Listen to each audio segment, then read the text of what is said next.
Hey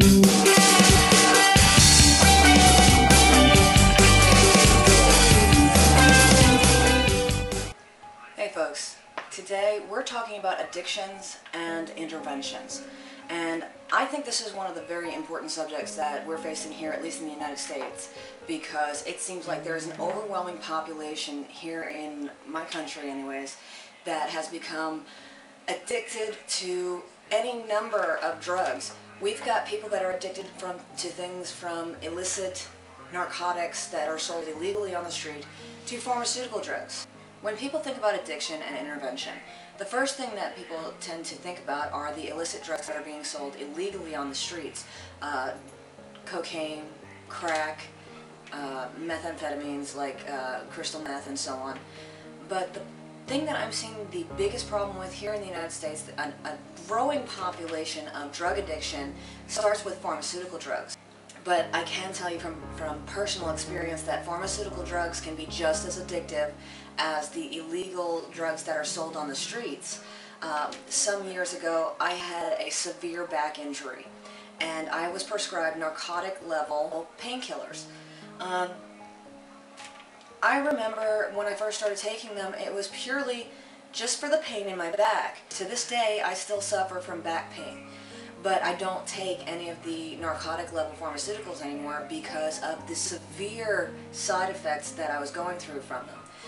To make matters worse, I quit those painkillers cold turkey, and it wasn't because I wanted to quit them cold turkey, it's because I go to the VA Medical Center for my health care, and they recognized that I was running out of my meds rather quickly, because after a while, once you've taken these narcotic level painkillers, the actual effect so far as dulling the pain actually wasn't working for me anymore unless I doubled my dosage or tripled my dosage for that matter.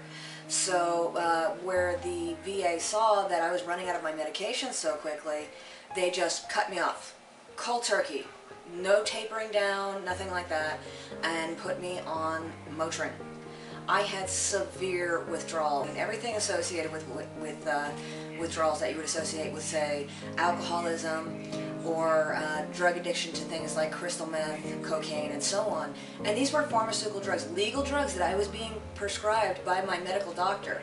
And the withdrawals from it were just as bad as the illegal drugs. So, that being said, I think a large part of the problem with addiction in this country is that our pharmaceutical companies have way too much power in our government. My biggest concern here is that a lot of people will say to drugs, whether they be illegal drugs or pharmaceutical drugs, you should do an intervention. And basically all an intervention is tough love.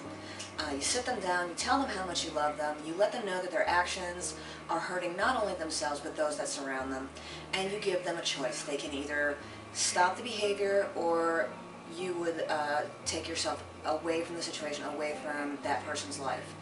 I don't know if that's so much the best way to do it. I'm not a clinical psychologist, I don't know anything about that, I'll be honest with you right there. But I will say this.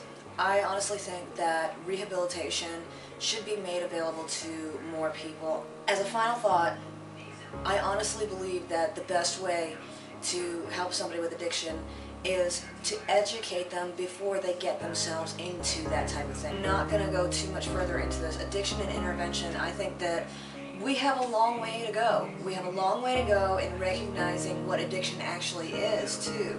So, if you have any ideas or comments in regards to how we can deal with addictions and interventions, leave a comment down below. And maybe you had an addiction yourself. Maybe you were affected by somebody else's addiction. Maybe you were able to take part in an intervention that helps to bring somebody a new life. Anyway, folks, it's Monday here on the Flannel Panel. We hope to hear from you soon. Have a good week.